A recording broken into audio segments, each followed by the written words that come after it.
Walker, and I'm a film student at Pulsar University. So why are people attracted to the horror genre? It's dark, it's grim, but yet we can't look away.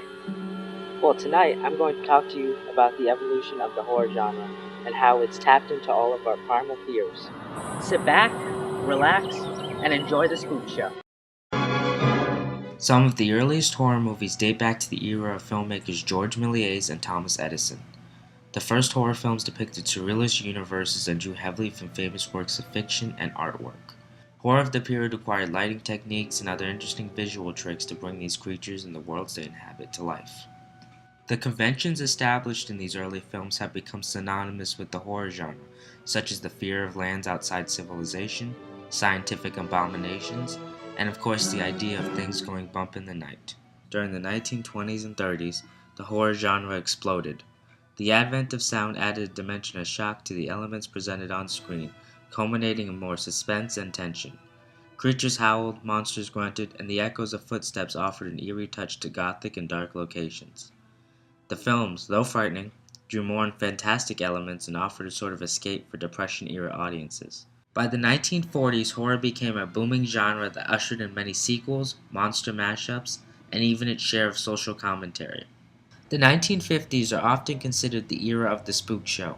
With TV becoming popular, horror was reserved as a lower art and was big amongst the drive-in crowd. Films of the era reflected the post-war fear of atomic blasts. Giant ants, aliens, prehistoric creatures, and scientific evils were often the focus of these quick and cheaply made films. One of the maestros of the Midnight Spook Show was director William Castle, whom used gimmicks such as immergio and allowed audiences to join the fun. Most of the horror films of the time were playful responses to the many apprehensions of the decade. During the 1960s, there were no alien invasions or a nuclear holocaust, thus audience called for films more rooted in reality. And with the fall of the studio system, cinematic boundaries were pushed. Thrillers, morality tales, and splatter films were on the rise, but tackled sensitive issues such as race relations and pregnancy fears. The 1970s were more pessimistic with social and political upheaval. Religion, real terrors, and gender politics were at the core of the horror genre.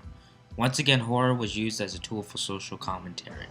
By the 1980s, drive-in films came home with video nasties, films that boasted gore and harsh violence.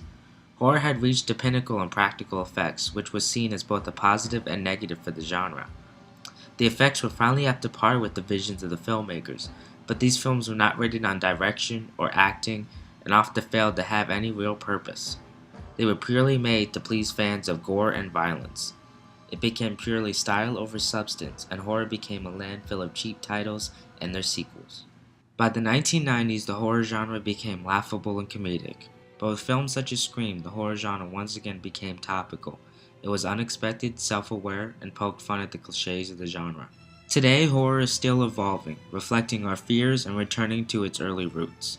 It's almost impossible to foresee the next big scare. Well, I hope you enjoyed this brief and dark glimpse into the evolution of the horror genre. And remember, one second.